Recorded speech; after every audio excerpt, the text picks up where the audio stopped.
I think we're good. I think we should start. Yes. All right. Okay, ready? Okay. Today's guest is not only a design force in the world of menswear with a resume that stretches from Nordstrom to Target to Kohl's and now Tommy Bahama, but she also happens to be one of my ride or die besties for almost 20 years. We have traveled the world together in the US, coast to coast, from Costa Rica to Morocco, getting into a fair share of trouble that we're not going to talk about today. And Remember that things that time you got will, arrested? I mean, it's never going to see the light today. And, it's just top secret. And then honestly, laughing as hard as I've ever thought humanly possible. But beyond all that, Nacole is someone whose creative eye and trend instincts are unmatched. She is the person I text or call when I want to know, okay, what's going on? What's next? Before the rest of the world even catches on. She's sharp. She's hilarious. She's brutally honest. And her design work has literally shaped the way millions of men get dressed every day.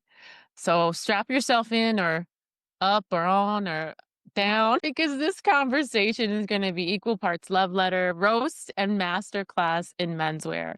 Nacole Mitchell, welcome to She Makes Art for the Money. Welcome. Tanya, I can't help but notice you mentioned dressing men and strap on and Don't worry roast. about that. All right, I'm a little stuck on that. Welcome, Nicole. We're so happy to have you on our podcast. She makes art for the money. Thank you. Thanks for having me.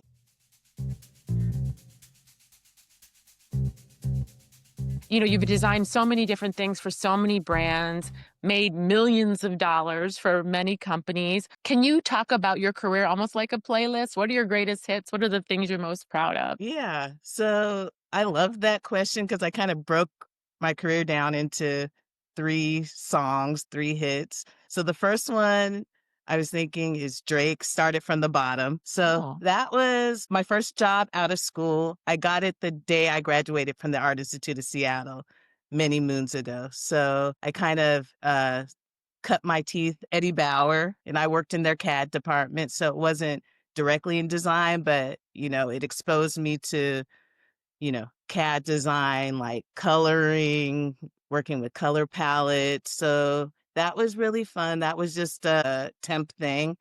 And then after that temp job ended 3 months later, I started cold calling people for another job. So I worked at Union Based Sportswear, which is a company out of Seattle. I worked there for a year. And then after that, I was at Nordstrom for 5 years working on their young men's line. So then the next stage is I chose the song Fat Joe, It's So Hard. And that was from Target. I was at Nordstrom for 5 years. I was at Target for 4.5 years, but it was a different world, even though they're big companies, like working at a national brand where there's so many units, there's so many people. It was just really challenging. It was very fun, but you got to be on your game there. So, I learned a lot. It wasn't just about being creative. I learned like the business side of things, like building a strong collection that's going to drive the business. So that's kind of what I learned there. And then my recent half, I chose a song by Kanye West, Graduation. So to me, that song's really about like, okay, I went through a lot of growing pains, but kind of found my own personal voice and my own point of view. And I feel like comfortable in all the knowledge that I've gained over the years and designing in confidence. So that's my career in a nutshell. I love it. What an amazing line. And then you picked, the perfect songs to go with it. But I want to go back to when you were talking about how you got your first job. Like, how did you break into design? Now, walk me through. You went to an art school for design? Yeah, so I went to the Art Institute of Seattle. So that was a 2 year program. And so actually at the end of the year, one of the counselors called and said, "Hey, there's a position they're trying to fill at Eddie Bauer. Is anyone interested?" But it just so happened to be on the same day that we were showcasing our collection.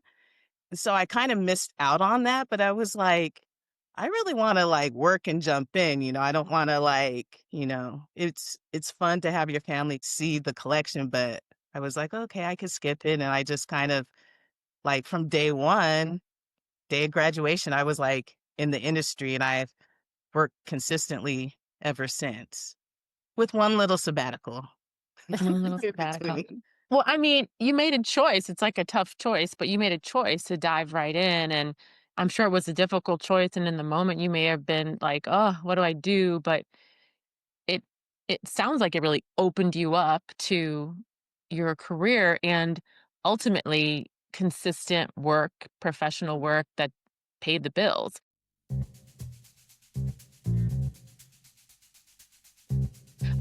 So our podcast is She Makes Art for the Money, and you can take that in different ways, right? And but money is a part of what we talk about because we like to make sure people understand this is like viable for careers. So from a money perspective, when you think about your roles, what have been the roles or the projects that have been most lucrative?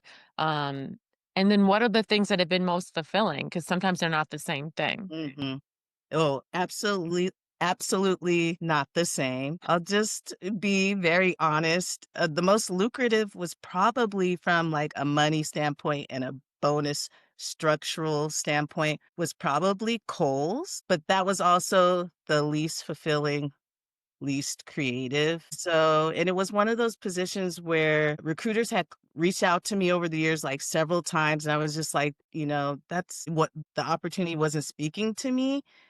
And, I think I did get caught up in the money aspect of it and, like, just reflecting on that, I don't think I would take a position slowly based on the money ever Mhm. again. I have to look at things holistically Did you sell your soul, Nicole? Wait a second. a She little was bit like, "Come because on, just bring me the money. I don't care." well, like, I mean, I should have trusted my gut Mm. that something just wasn't right about the situation, and yeah, so it's like you have to trust your gut, and money isn't everything, And but being a creative person, you really do need both just to keep going. It's not just punching in numbers and, answering phone calls. You need that kind of tie to keep it motivated, keep going and creating. And so, Mhm. how long were you there?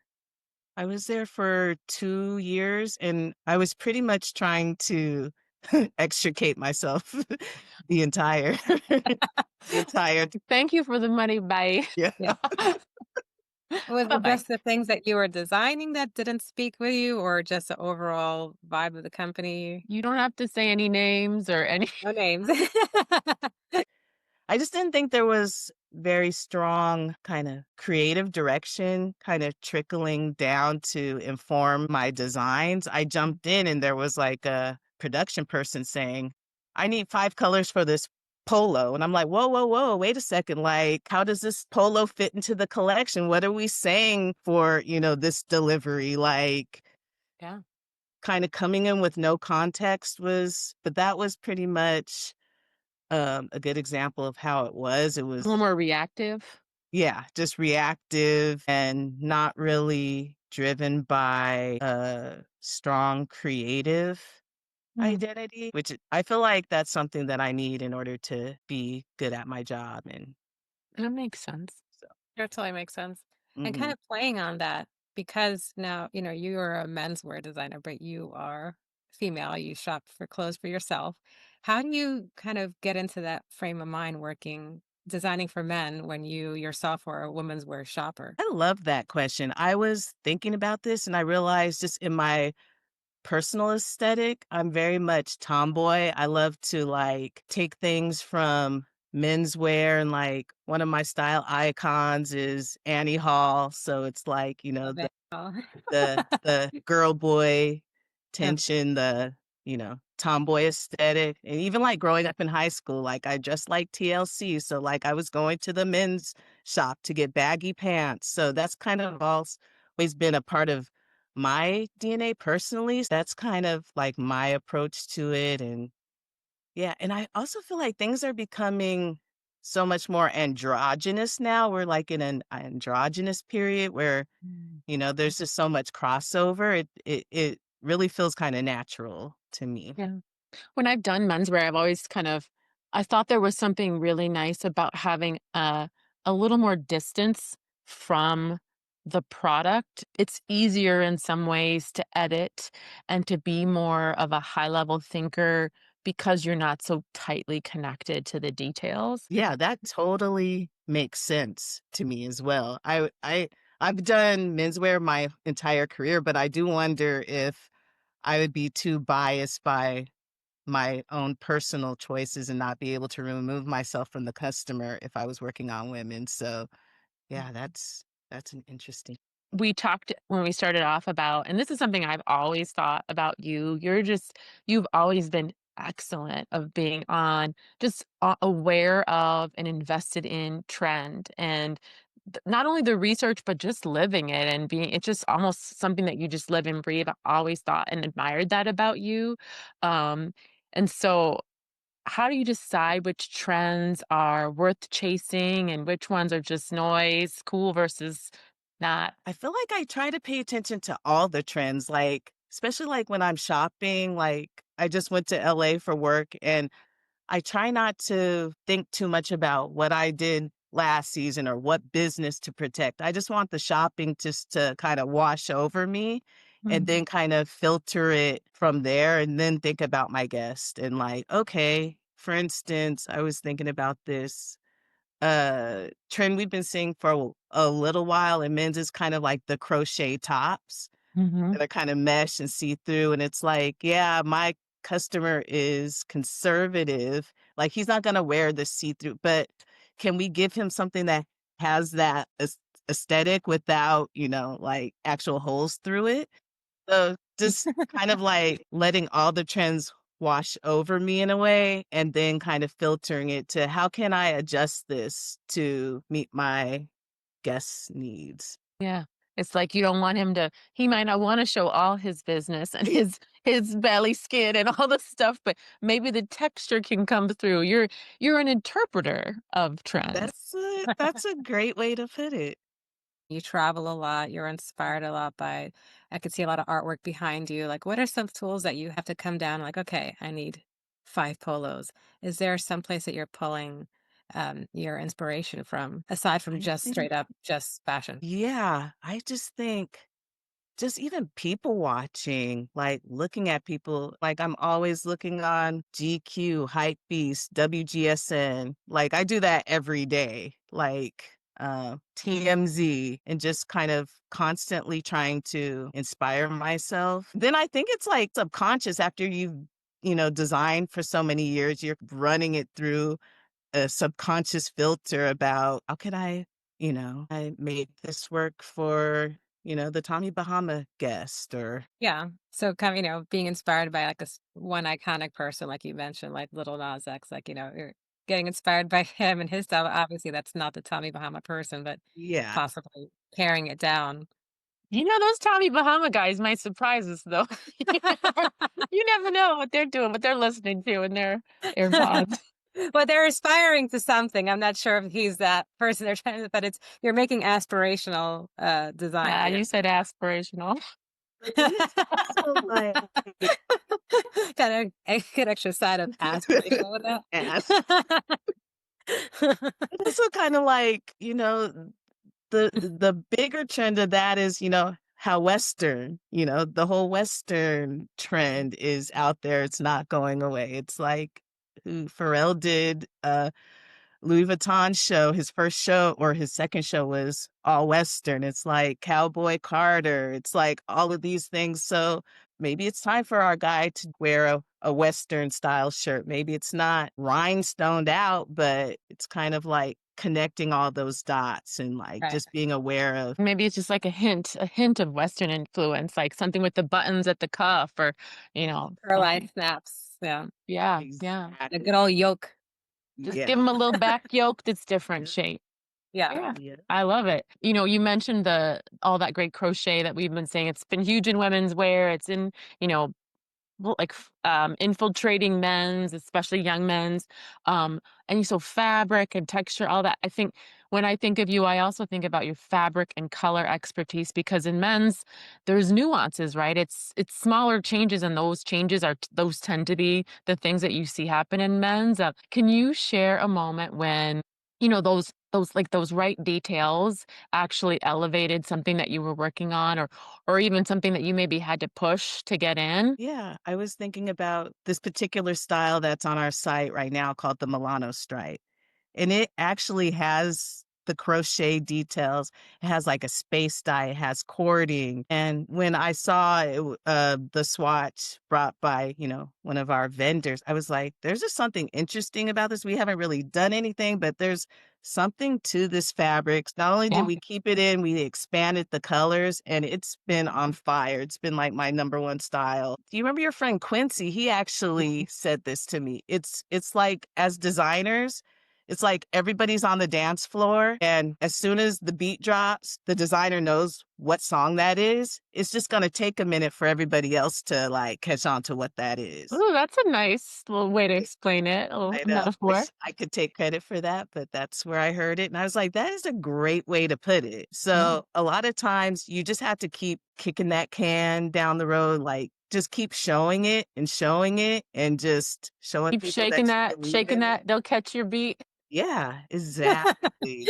Shaking those So aspirational designs, Yes. I had this for a t-shirt once, when I was working at a surf brand, and the t-shirt said I wrote on there, "I love snow, yo." It was like for or one of our snow categories, and the designer of the snow category, he's like, "That's stupid. What does that mean? I love snow, yo." And I was like, "It's like this is a time for ironic t-shirts. We need to have ironic t-shirts because everything was so serious." And it got pushed through, and it was one of our top sellers, and I, like, literally went to his room, and I was like, "In your face!" Like, "Snow yo." I did a yeah. dance, the whole thing, I was like, "I love snow, yo!" And, yeah, he didn't find it funny at all, so anyway. But that was a win. What advice would you give younger designers that are breaking into menswear right now? I would say just have a strong point of view, you know?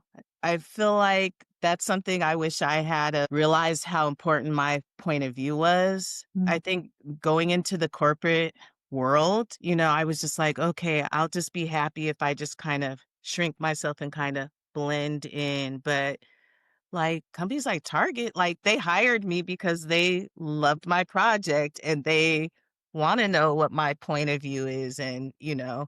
um, trust your design perspective. So I wish Mm. I had have been a little bit more confident about expressing my point of view and, Stronger kind yeah, of about that. yeah, and, like Yeah. yeah, and selling myself.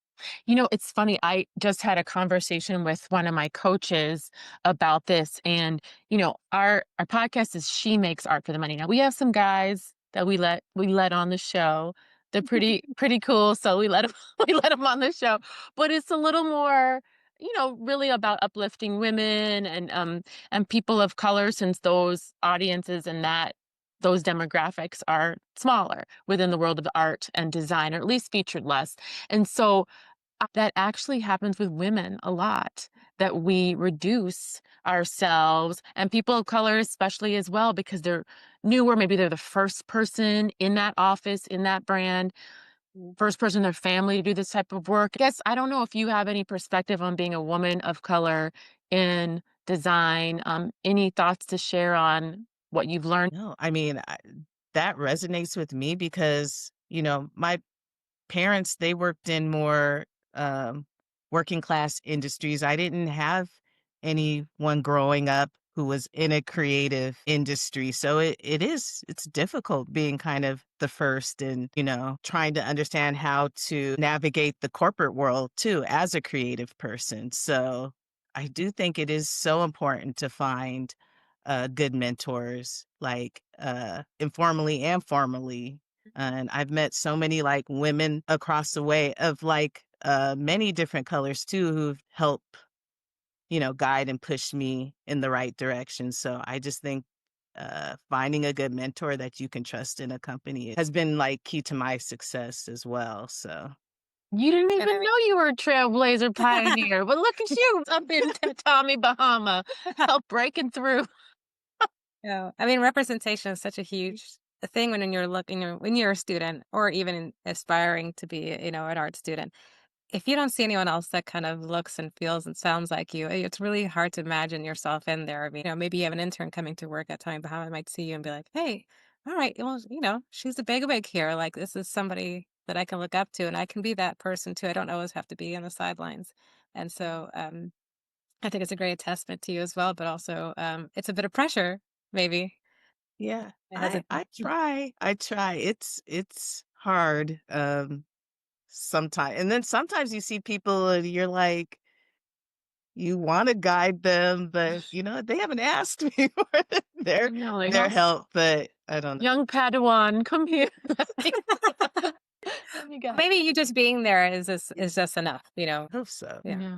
I think that there's a lot of people that women and people of color and anyone really, but I think particularly in minority communities that have that imposter syndrome because and I think sometimes it's like what you've been told too. It's like this Mhm. this rhetoric around people getting a pass or not deserving, but more often than not, you've had to work so hard because you were the first or no one was there to guide you and had blazed that trail prior. So this is a peer of ours from Target who is a director level like myself. I saw him in the hallway and just happened to, walk into the elevator and I just was like, "Hello, how are Mhm. you?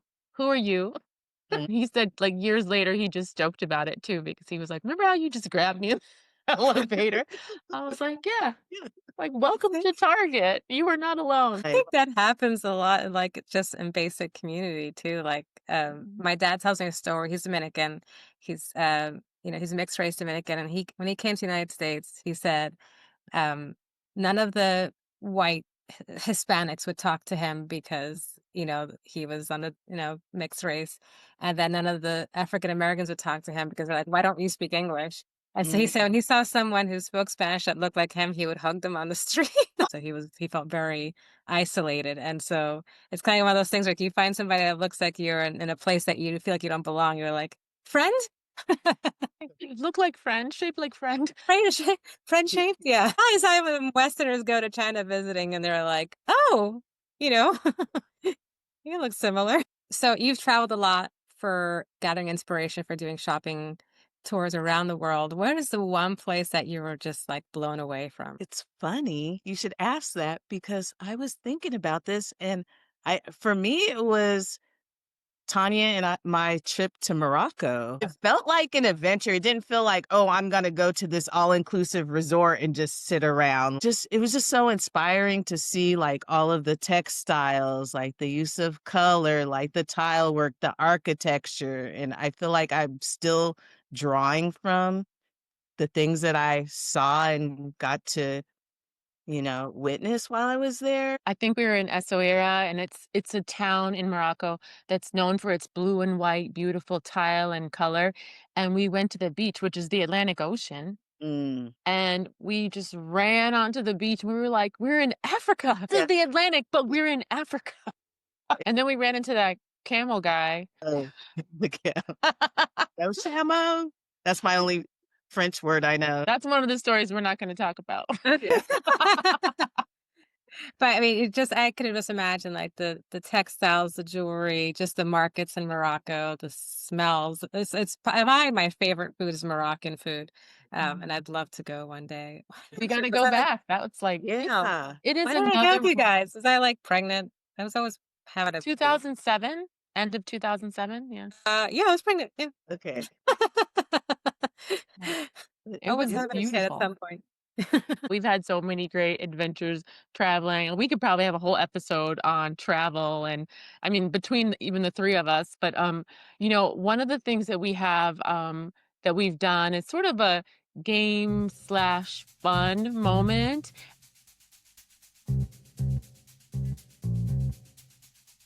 and this is a moment of what we call rapid fire, quick picks, and it's really like one-word answers, and so I want you to get yourself ready to just, like, go, go, go, because 'cause we're gonna, like, run through these.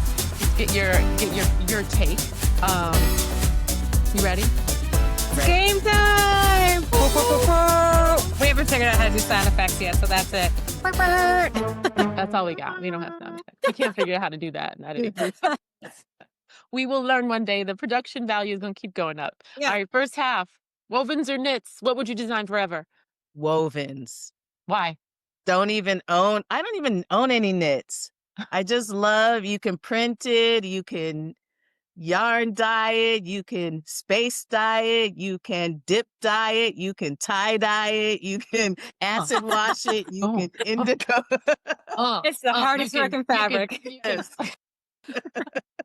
you can love it. you can wrinkle it, you Versatile. can iron it, you Yeah. can wash it, you can shrink it. Alright, next up, oversized tailoring. Is that a trend or is that timeless? I think it's time or ooh, no. I think it's a trend right now. I think we're in a trend cycle of bigger clothes. Yeah. Mhm. I don't Go think it's looser. classic. I think the pendulum's gonna swing soon. Like with all like the weight loss drugs that are gonna be like available like at CVS at the candy counter, why would you wear something that's 5 times too big? I Yeah, it's like you wanna show off your investment. Well, it's funny because there's like I keep hearing people start to talk about like 2000s thin and how way back, the Kate Moss era that really like where there was a really, really big trend towards super thin. And people talked about it like it was wild back then too, but they're starting to like say, wow, that was so thin. And people thought they were big, but they were so thin. Yeah. And how, there's this swing towards I mean, dangerous, right? But I mean, Yeah. I know. I love remember a good baggy pant. people said that Jessica Simpson was overweight. Mhm. It was like, Yeah, she's like a no, size She was 4? tiny. it's Yeah. Yeah. crazy. Or have you watched, Love Actually lately? The movie? Oh, Yeah. I heard Love people are talking about that too. Yeah, it didn't age well because when Yeah. you watch it, there's the character that Hugh Grant falls in love with, by the way, which is so inappropriate because he's like her boss and like 30 years older than her. Yes, wrong. But there were so many jokes, like fat jokes. It was like, her thighs are huge. She's huge. And you look at it now, it's like, no, She's she not flat huge. stomach and she looks like a normal person.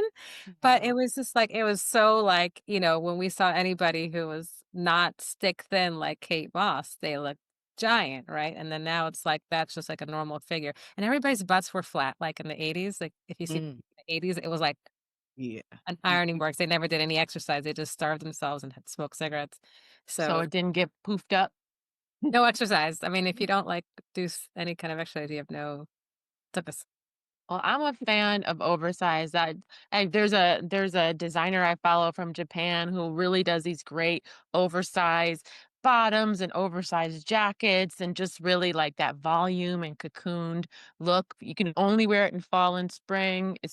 But those are great seasons, so I get it. But we'll see. All right, we've got a few more. Okay. Dream collaboration, athlete or a musician, and maybe you can even tell us who. Oh, I had an athlete and a musician, Oh, Kendrick Lamar. oh yeah. I just like Do you I think he just would do Tommy Bahama partnership? no, but I mean, we're dreaming, right? We're Yeah, we're dreaming. dreaming. Okay. Limitless, But, unlimited. I just think he's so cool. His Super Bowl appearance is just living rent free in my mind still. He had Those those little jeans. bootcut jeans on. Jeans. I was just He's like, like wow. open, he's open to trying things. And so I think he would be my number one, like pie in the sky. Second, athlete, Marshawn Lynch, Oh beast yeah. mode, Seahawks. Just He's funny. because he's just I just want to be Marshawn. Like I want to be he's like 35 and retired. He has nothing, that he has to do every day. So I don't know. He's just so fun. I just think he'd be fun to like work with more Uh, like because he would crack me up. Let's start our real game, trend or trash, okay? Rapid fire extension. So I'm gonna ask you some questions. You can tell me if it's a trend or is it trash, okay? Okay. Mega cropped menswear. Button downs, cropped at the rib cage, pair with some high waist trousers. So like crop tops for men, are they gonna be a trend or is it gonna be trash? I think it is a trashy trend. Say like bring it. who I is literally wearing have that? Who is Uh, wearing that? Because 80s come back. I I don't my husband doesn't like a lot of photos around the house of him, but there was one photo we have of him in his football days, and he's wearing a crop top, and the kids were like, "Why are you wearing a crop top?" It was the 80s. Super fit though to pull Yeah. that off. Yeah. Super fit. But I mean, the girls are wearing the crop tops. What's good for the girls, good for the boys, or Yeah. anything in between. Go for it. 3D printed footwear. This is the Yeezy kind of thing, isn't it? Did he do I 3D printed think footwear? the stuff that's out there, I feel like is trash, but someone could come up with a good style, I'm sure. I say let's get rid of shoelaces. That is like, how old is that? Oh my gosh, you would think by now. By now, zippers and Velcro, please. Something stretchy. Okay, this is what me and Tanya will be wearing on our trip to Paris this week. Matching family rompers. That is trash. Everybody, Ah, trash. All the way trash. whatever. I love it. I love to be cozy and then match my little pumpkins. Love it though. People love that. Top sellers every year since forever. I would pay $1,000,000 to see your husband Tanya in a matching romper. It'd have to be like 18 yards of fabric because he's so tall. I mean, he's worn matching jammies with us. He has embraced it. No shame. Okay, sequin covered sofas, shiny reversible sequin upholstery, like mermaid pillows for your living room couch. The whole thing. Oh, That is that a trend? I mean, I have seen something like it at the MoMA.